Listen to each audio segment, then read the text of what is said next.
de Jésus-Christ selon saint Marc. 6 jours après, Jésus prit avec lui Pierre, Jacques et Jean et les amena eux seuls à l'écart sur une haute montagne. Et elle fut transfigurée devant eux. Ses vêtements devinrent resplendissants d'une blancheur telle que personne sur terre ne peut obtenir une blancheur pareille. Élie leur apparut avec Moïse. Et tous deux s'entretenaient avec Jésus. Pierre alors prend la parole et dit à Jésus, « Rabbi, il est bon que nous soyons ici. Dressons donc 3 tentes, une pour toi, une pour Moïse et une pour Élie. » De fait, Pierre ne savait que dire, tant leur frayeur était grand. Survint une nuée qui les couvrit de son ombre. Et de la nuée, une voix se fit entendre. Celui-ci est mon fils bien-aimé. Écoutez-le. Soudain, regardant tout autour, ils ne virent plus que Jésus seul avec eux.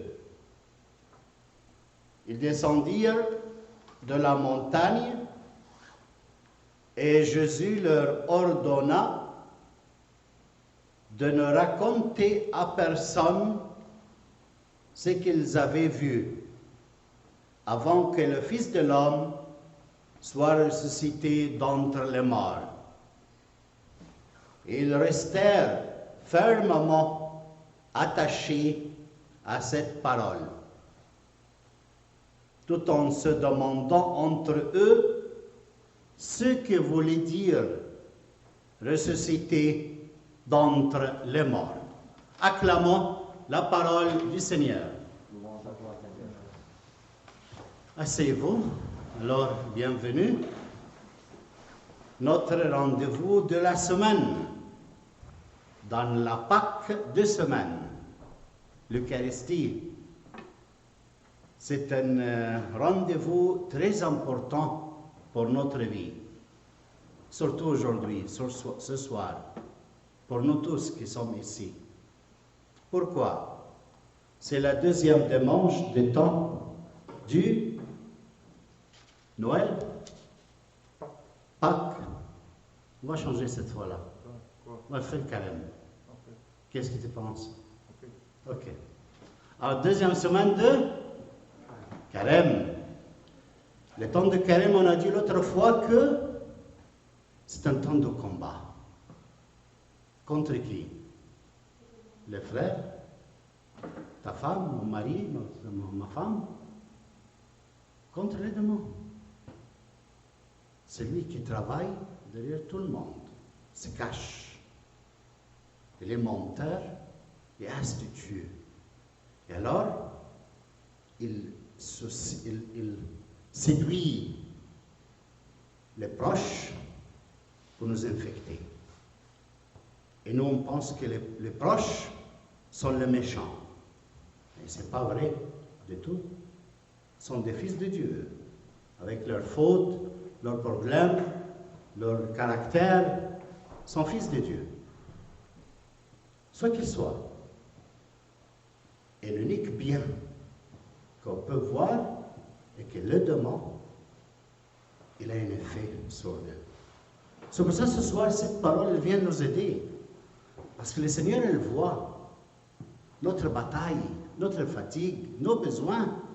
Il prévoit pour nous Vous pensez que la question de la transfiguration, il n'a rien à faire avec nous?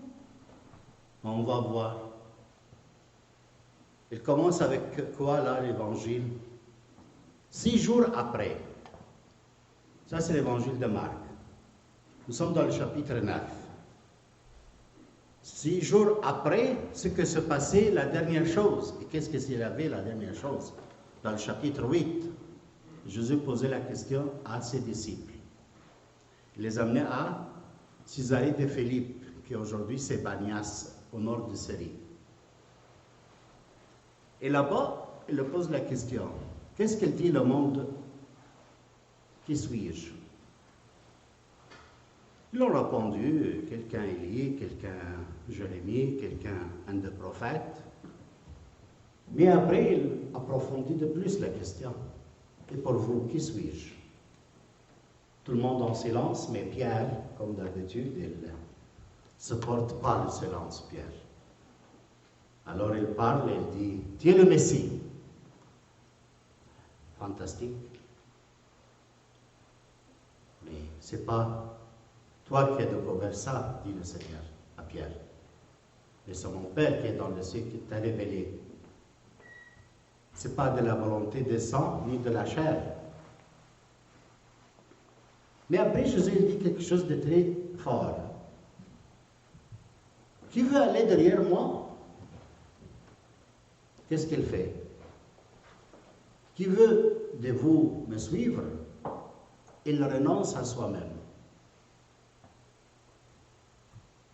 Il porte sa croix chaque jour et il me suit. Tout le monde sont entrés en crise. Lui est en train de dire que le Messie, il doit s'offrir, mourir et ressusciter le 3e jour. Et qui veut me suivre, il renonce sa vie, il prend sa croix, et il me suit chaque jour. Alors ça a laissé le monde en danger, là, dans les pensées. 6 jours, il pense à ça. Marc n'a rien dit dans les 6 jours, qu'est-ce qu'ils ont fait. Les derniers discours, l'image qu'un Messie doit s'offrir, pour eux, ce n'est pas normal. Le Messie, c'est victorieux. Il vient avec la victoire. Il vient nous libérer de ceux qui ont conquéri la nation, des Romains. Alors comment tu peux dire que le Messie doit s'offrir, mourir, et le 3e jour ressusciter? Et lui-même, Jésus, il voyait dans le chapitre 8 de Marc que tout est devenu hostile, très dangereux. L'attitude qu'il lui a avec les grands prêtres, les scribes et les pharisiens, il le fait enrager contre lui.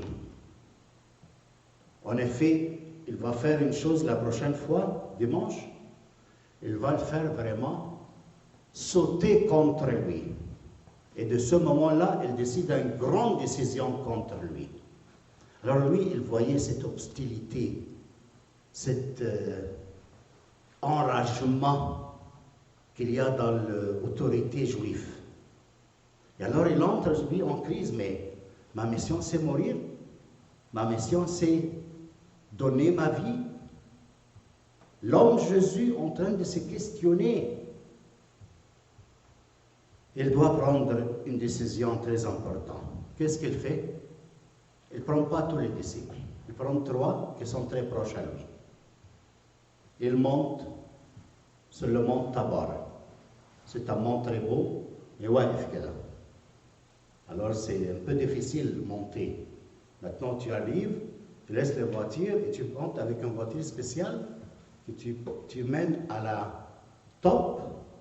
Et là-bas, ils ont construit une basilique pour la transfiguration. Très belle. Quand on a fait la visite là-bas, avec les paroissiens, c'était fantastique. J'ai fait une catéchèse sur la transfiguration. Et alors Jésus amène le 3 là-bas, en train de réfléchir. Ma mission, c'est de donner ma vie, c'est de mourir, d'aller jusqu'au bout, dans les problèmes avec les pharisiens et les scribes et à proclamer la vérité devant eux jusqu'ils me font d'or. Il était conscient de tout ça. Alors il monte sur la montagne avec les proches pour prendre une décision. Oui, je veux y aller à prendre ma mission dans mes mains, ma croix dans mes mains. Et le Seigneur m'appuie, le Papa m'appuie pour commencer en vérité quand on descend à aller à ça. Vous voyez, très intéressant ça. Hein? Pourquoi? Jésus, il a besoin de prendre une décision forte pour sa vie, pour sa mission. Qu'est-ce qu'il fait? Il va attendre pour parler avec elle. Il va à Ammo. Il va à Mamie. Il va à Papi.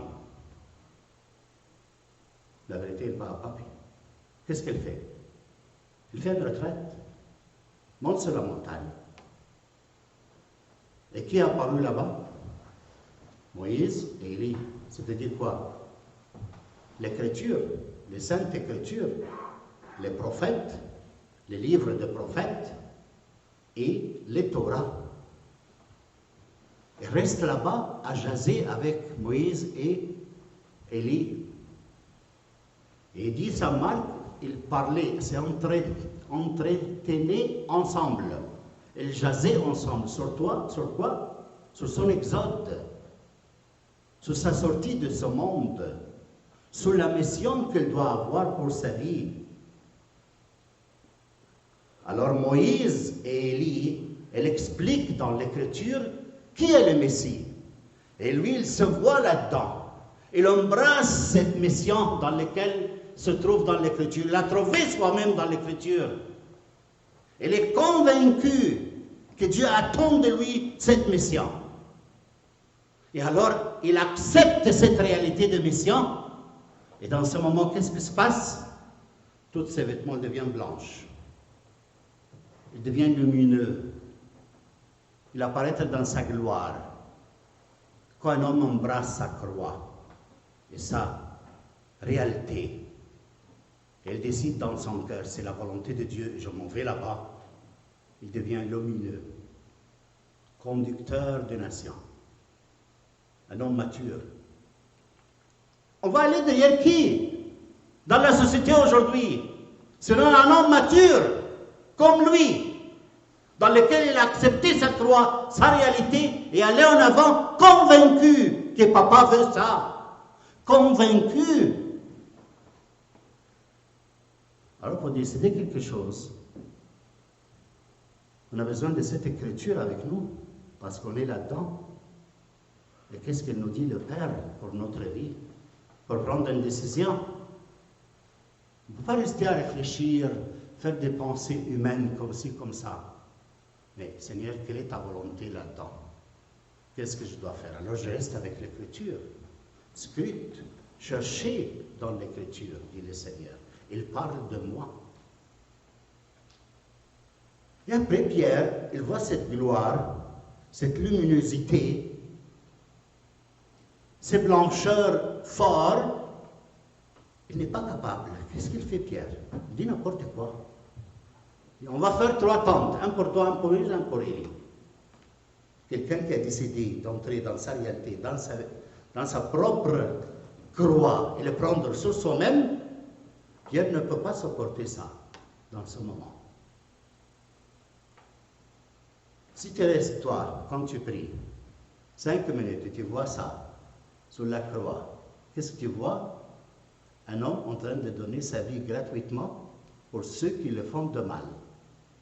Et tu penses à toi, tu penses que tu es appelé à faire ça. Est-ce que tu vas résister à être convaincu que c'est ça ta mission? Et tu restes là, moi, le premier à fuir, comme Pierre. Je ne me lève pas devant la croix, mais avec la pensée, je vais faire 3 tentes, je vais faire quelque chose pour Jésus. Sans Jésus, imagine-toi. La tentation de Pierre, c'est d'aller faire quelque chose pour Jésus, mais sans Jésus. Car il fait pour qu'il fuit la réalité de se donner, de donner la vie gratuitement, d'aimer, de servir. Tous ont fait ça. Mais si on n'a pas la grâce de Dieu, on ne peut pas entrer dans notre croix. C'est pas avec joie. Ah, je vais prendre ma croix, quelle beauté! Je vais aimer ma réalité de santé et je vais vivre comme ça, très heureux. C'est pas vrai. C'est un combat quotidien.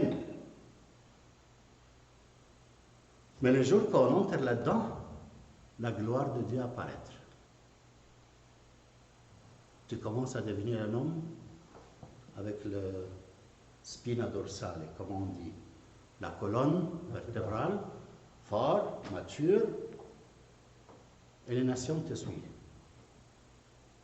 Le monde attend tes paroles. Parce que tu es un homme mature, tu es entré dans ta réalité, dans ta croix. Et après, il dit, on fait 3 tentes. Je vais expliquer ce que ça veut dire. Mais tout de suite, Jésus, Dieu le Père, il le fait entourer d'une nuée, les 5. Et qu'est-ce que c'est la nuée dans l'Écriture? C'est l'Esprit Saint. Notre tente, ce qui nous réunit à tous et fait de nous un seul ici, c'est la présence de l'Esprit Saint. C'est ça notre tente, notre Église, notre communion, l'être ensemble. Ce n'est pas la tente que fait Pierre, mais celle qui vient du ciel. Alors toutes enveloppées de cette nuée lumineuse.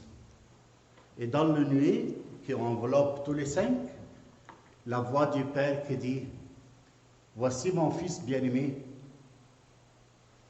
écoutez-le. » Voilà cet homme dans lequel j'ai mis tout mon amour. Voilà cet homme adulte qu'il a entré dans sa réalité, il a pris sa croix sur lui. Il est allé jusqu'au bout. Et quel est le but? Mourir. Mourir. Ils l'ont fait dehors. Il a accepté sans se défendre. Ça, c'est la maturité. Il aime ses ennemis jusqu'au point qu'ils l'ont tué. Ça, c'est la maturité. Ça, c'est mon Fils bien-aimé. Écoutez-le. Qui veut sauver sa vie, qu'il renonce à sa vie. L'unique façon pour sauver le monde, pas de faire des grands projets, mais d'être le dernier, comme lui.